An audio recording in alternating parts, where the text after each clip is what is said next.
Welcome to జనం మాట. నేను మీ చంద్ర. గెలిపే లక్ష్యంగా ప్రధాన పార్టీలన్నీ ముందుకెళ్తున్నాయి. అందులో భాగంగా టీడీపీ, జనసేన, బీజేపీ పొత్తు పెట్టుకున్నాయి.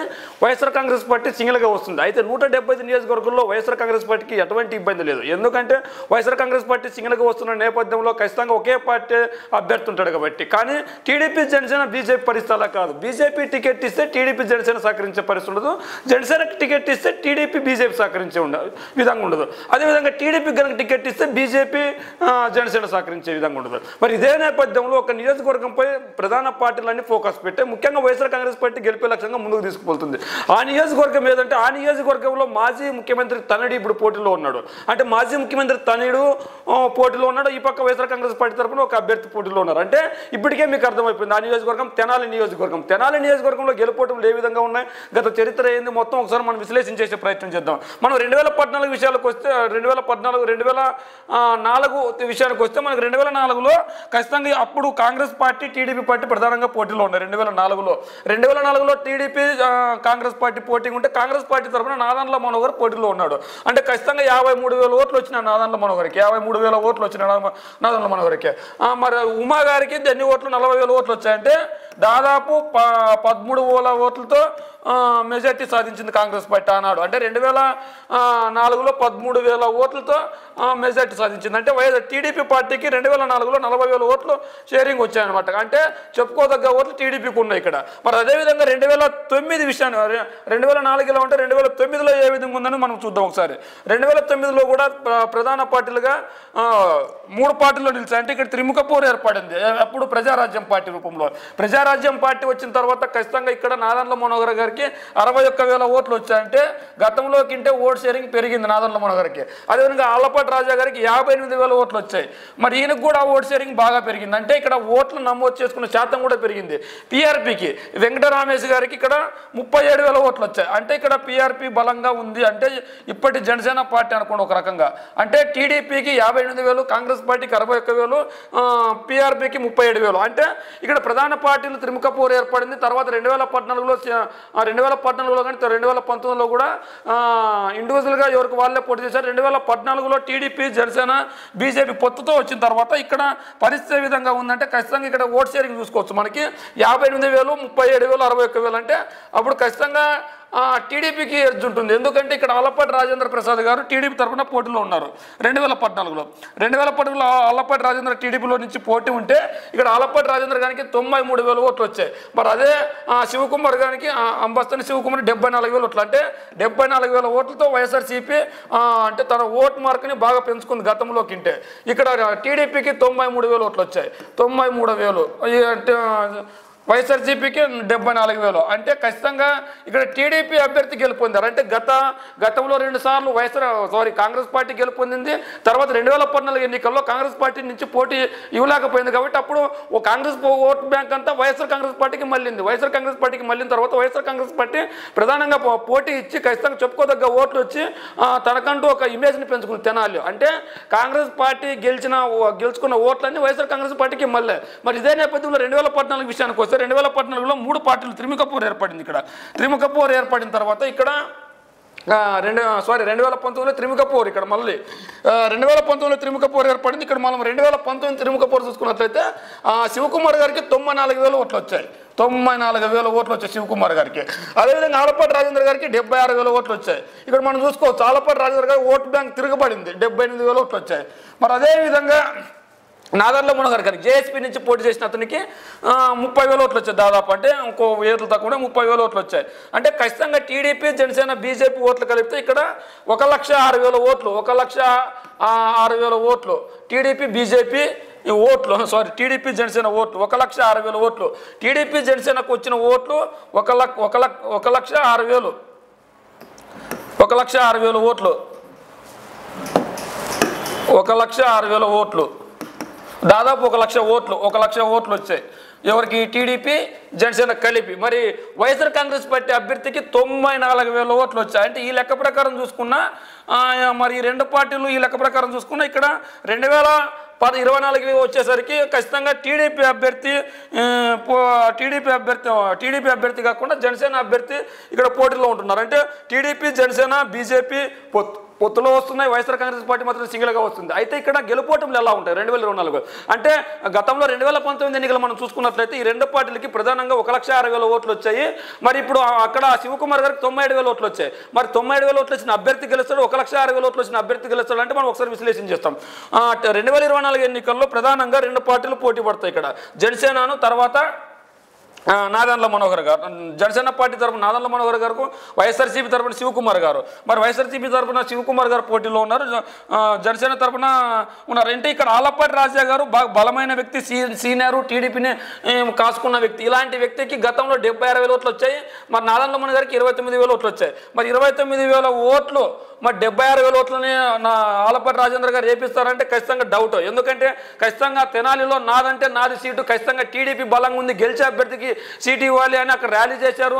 నాదెండ్ల మనోహర్పై దాడి చేశారు. నాదెండ్ల మనోహర్ని ఖచ్చితంగా ఓడిచి తీరుతామని చెప్పి టీడీపీ నాయకులు చెప్పారు. మరి ఈ నేపథ్యంలో కేవలం 26,000 ఓట్లున్న నాదెండ్ల మనోహర్ గారికి ఈరోజు టీడీపీ బాగా గట్టి బలంగా ఉన్న సీటు ఎలా ఇస్తారని ప్రశ్నిస్తున్నారు. మరి ఈ నేపథ్యంలో టీడీపీ వాళ్ళు ఖచ్చితంగా సహకరించే అవకాశం లేదన్నారు. మరి ఏమైనా నాదెండ్ల మనోహర్ ఈరోజు కొత్తగా ఏమన్నా ఎమ్మెల్యే కాబట్టి అప్పుడే 2 సార్లు ఎమ్మెల్యే అయ్యారు, 10 సంవత్సరాలు. మరి 10 సంవత్సరాలు ఎమ్మెల్యేగా ఉన్న నాదెండ్ల మనోహర్ గారు నియోజకవర్గానికి చేసింది ఏంటి, నియోజకవర్గానికి ఒరిగింది ఏంటి అంటే నాదెండ్ల మనోహర్ గారు నియోజకవర్గానికి ఊరికి దూరంగా ఉన్నారు. ఖచ్చితంగా క్షేత్రస్థాయి రాజకీయాలు లేకుండా, ప్రజాబలం లేకుండా, ప్రజలకి పట్టించుకోకుండా ఖచ్చితంగా స్థానిక పోరు సృష్టించి టీడీపీ జనసేన కార్యకర్తలను కలుపుకొని పోయి మనసత్వం లేకుండా ఆ రోజు టీడీపీ పార్టీ ఓడిపోవడానికి ప్రధానంగా నాదెండ్ల మనోహర్ గారు పనిచేశారని టీడీపీ నాయకుల్లో బలంగా ఉంది. మరి ఈ రోజు టీడీపీ పార్టీని గెలిపించడానికి వాళ్ళు ఎలా కృషి చేస్తారు? మరి నాదెండ్ల మనోహర్ గారికి 26,000 ఓట్లు గతంలో పడితే ఇప్పుడు 70,000 ఓట్లు తను తెచ్చుకోవాల్సింది. మరి ఆ 70,000 ఓట్లు ఓట్ ట్రాన్స్లేషన్ అవుతుందంటే ఖచ్చితంగా కాదు. ఎందుకంటే ఆలపాటి రాజా గారు బలమైన వ్యక్తి. అక్కడ ఆలపాటి రాజా గారికి కొద్ది గొప్ప సామాజిక వర్గం కావచ్చు, లేదంటే అంగబలం కావచ్చు, లేదంటే ధనబలం కావచ్చు, లేదంటే తన సామాజిక వర్గం కావచ్చు, తన కార్యకర్తలు కావచ్చు, తన క్యాడర్ కావచ్చు బలంగా ఉన్నారు. దాదాపు ఆలపాటి రాజా గారికి ఇండిపెండెంట్గా పోటీ చేసిన 40,000 ఓట్లు పడే క్యాపబిలిటీ ఉంది. మరి అలాంటి ఆలపాటి రాజా గారికి టికెట్ ఇవ్వకుండా నాదెండ్ల మనోహర్ గారికి టికెట్ ఇస్తే సహకరించే పరిస్థితి లేదని నాదెండ్ల మనోహర్ పై దాడి జరిగింది. వాటర్ బాటిల్తో వేశారు. అంటే ఇంతకంటే అవమానంగా ఏం కావాలి? అంటే నాదెండ్ల మనోహర్ గారికి టికెట్ కేటాయించక ముందు, జనసేనకి టికెట్ ఇవ్వక ముందు టికెట్ నాదంటే నాది ఓరాఓరిగా ర్యాలీలు చేసుకున్నారు. మరి ఈ నేపథ్యంలో నాదెండ్ల మనోహర్ గారికి టీడీపీ వాళ్ళు సహకరిస్తారంటే ఖచ్చితంగా సహకరించే పరిస్థితి ఉండదు. ఎందుకు సహకరించే పరిస్థితి ఉండదు అంటే ఖచ్చితంగా నాదెండ్ల మనోహర్ గారికి ఒకసారి ఎమ్మెల్యే అయ్యాడనుకో ఆటోమేటిక్గా ఆలపాటి రాజా గారికి గ్రాఫ్ పడిపోతుంది, నాదెండ్ల మనోహర్ గారి గ్రాఫ్ పెరుగుతుంది. అంటే ఖచ్చితంగా నాదెండ్ల మనోహర్ గారికి ఖచ్చితంగా టీడీపీ వాళ్ళే గెలవనీరు. మరి ఖచ్చితంగా టీడీపీ వాళ్ళే గెలవనీరు. మరి అదేవిధంగా మా నాదెండ్ల మనోహర్ గారికి నియోజకవర్గానికి చేసింది ఏంటి? అదే శివకుమార్ గారు అయితే జగన్మోహన్ రెడ్డి గారితో కొట్లాడు మరి నియోజకవర్గానికి రావాల్సిన నిధులు కావచ్చు, రోడ్లు కావచ్చు, డెవలప్మెంట్ కావచ్చు, అమ్మఒడి కావచ్చు, సంక్షేమ పథకాలు కావచ్చు, ఈ వాటెవర్ బేబీ ఏదైనా సరే జగన్మోహన్ రెడ్డి గారితో సై అంటే సై పులివెందులతో సహా తెనాలి నియోజకవర్గానికి ఇప్పించుకోగలిగాడు.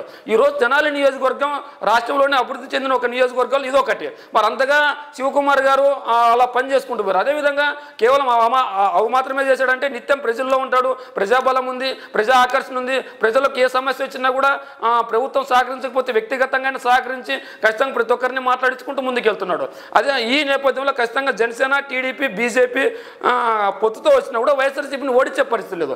ఎందుకంటే వాళ్ళే కొట్లాట్లు ఉన్నాయి. మరి ఆలపాటి రాజా గారు లాంటి వ్యక్తి రోజు నాదెండ్ల మనోహర్ గారికి సహకరించే పరిస్థితి ఉన్నదంటే 100% సహకరించే పరిస్థితి ఉండదు.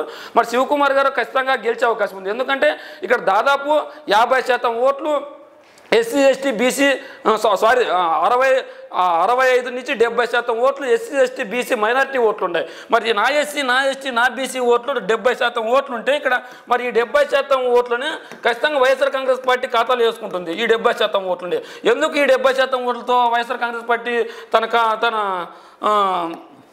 దీని 60% ఓట్లు ఉన్నాయి వైఎస్ఆర్సీపీకి ఎస్సీ, ఎస్టీ ఓట్ బ్యాంక్ ఈ నియోజకవర్గంలో 60% ఓట్లు ఉన్నాయి. ఈ 60% ఓట్లలో వైఎస్ఆర్సీపీ తరఫున 40% మంది సంతృప్తిగా ఉన్నారు వైఎస్ఆర్సీపీ పరిపాలన తర్వాత. మళ్ళీ మిగిలిన 40% పరిస్థితి ఏంటంటే కాపు సామాజిక వర్గం ఇక్కడ కొద్దిగా చెప్పుకోదగ్గట్టుగా ప్రభావం చూపిస్తుంది. మరి కాపు సామాజిక వర్గం జనసేనకి మలుతుంది అంటున్నారు. మరి కాపు సామాజిక వర్గం 40%లో అంటే ఓసీ కులాలు 40% ఓట్లు ఉన్నాయి. మరి ఈ ఓసీ కులాల్లో కాపు సామాజిక వర్గం ఓట్లు ఎంతంటే 30% ఓట్లు ఉంటాయి. మిగిలిన శాతం ఓట్లు ఎవరికి వేస్తారు ఏందన్న పరిస్థితి మనం చూడాలి. అయితే ఇక్కడ వైఎస్ఆర్ కాంగ్రెస్ పార్టీకి ఎస్సీ, ఎస్టీ, బీసీ ఓట్లు 40% ఓట్లు. మరి ఈ 30%లో కనీసం 5% వచ్చిన 45% ఓట్లు వైఎస్ఆర్ కాంగ్రెస్ ఖాతాలో రెడీగా ఉంది. మరి 100%లో 40% వైఎస్ఆర్సీపీకి ఉంటే మిగిలిన ఇక్కడ 25% ఓట్లు వీళ్ళకు ఉన్నాయి, ఇక్కడ ఒక 10% ఓట్లు వీళ్ళకు ఉన్నాయి. అంటే దాదాపు 30% ఓట్లు వీళ్ళు ఉన్నారంటే టీడీపీ జనసేన కలిసినా కూడా 30% ఓట్లు పదిలంగా ఉన్నాయి. మరి 45-35 ఎంత ఇక్కడ 45-30 వచ్చి 8 80% ఓట్లు అయిపోయినాయి. అంటే మిగిలిన ఓట్ బ్యాంక్ 80% ఓట్లు 80% ఓట్లలో 45 వైసీపీ 35 టీడీపీ. మిగిలిన 20% ఎవరికి ఉంది అంటే ఖచ్చితంగా 10% అందరికీ కలిపి 10% ఉంటాయి. మిగిలిన 10% ఓట్లు న్యూట్రల్ ఉంటారు. ఈ న్యూట్రల్ ఓట్లు కూడా ఈ న్యూట్రల్ ఓట్లలో కనీసం 1% ఓట్లు పడినా 46%, 1% ఓట్లు పడినా కూడా 46%తో వైఎస్ఆర్సీపీ బదిలంగా ఉంది. వీళ్ళకి మిగిలిన 9% ఓట్లు పడినా 45% ఇక్కడ ఉంది. అంటే ఖచ్చితంగా ఎర్జులో అయినా వైఎస్ఆర్సీపీ ఖచ్చితంగా గెలిచే సీటు తెనాలి సీటు. ఖచ్చితంగా ఎర్జులో 100% ఎర్జులో గెలిచే సీటు వైఎస్ఆర్సీపీ. అంటే ఖచ్చితంగా టఫ్ ఫైట్ కాదు. అయితే ఇక్కడ ఓట్ షేరింగ్ చెప్తున్నా అంతే. అంటే న్యూట్రల్ ఓట్లు 1% ఓట్లు వైఎస్ఆర్సీపీకి పడ్డా కూడా 100% తెనాలి సీటు గెలుస్తుంది.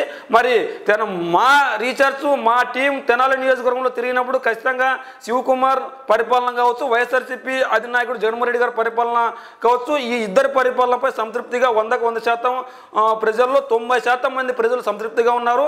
అయితే మిగిలిన 90% సంతృప్తిగా ఉన్నప్పటికీ టీడీపీ జనసేన పాత కేడర్ పాత నాయకులు ఉంటారు కాబట్టి వాళ్ళు ఓట్ బ్యాంక్ పదిలంగా ఉన్నప్పటికీ ఇక్కడ 46% నుంచి 50% ఓట్లతో వైఎస్ఆర్ కాంగ్రెస్ పార్టీ పడితే 40% నుంచి 45% ఓట్లు టీడీపీ పార్టీకి పడతాయి. అంటే టీడీపీ జనసేన పొత్తుకు పడతాయి. మరి టీడీపీ అది కూడా ఓటు బదలాయింపు జరిగితే, ఓటు బదలాయింపు జరగకపోతే జనసేన పార్టీ 20 నుంచి 25% ఓట్లు మాత్రమే పడతాయి. మిగిలిన ఓట్లు ఎవరికి పడతాయి అనేది ఎటు తేలిన పరిస్థితి. మరి వైసీపీకి పడతాయా, కాంగ్రెస్కి పడతాయా, మరి వేరే పార్టీ ఇండిపెండెన్స్కి పడతాయో చూడాలి. మరి ఏదేమైనప్పటికీ తెనాలి నియోజకవర్గంలో మాత్రం శివకుమార్ గారు 100% గెలిచే సీటుగా మా సర్వేలో తెలియంది. మరి తెనాలి నియోజకవర్గ ప్రజలు కావచ్చు, మిగిలిన ప్రజలు కావచ్చు, తెనాలిలో జరిగిన అభివృద్ధి ఏంటి, తెనాలి నియోజకవర్గంలో ఎవరు గెలుస్తారో మీ కామెంట్ రూమ్లో తెలియజేయండి.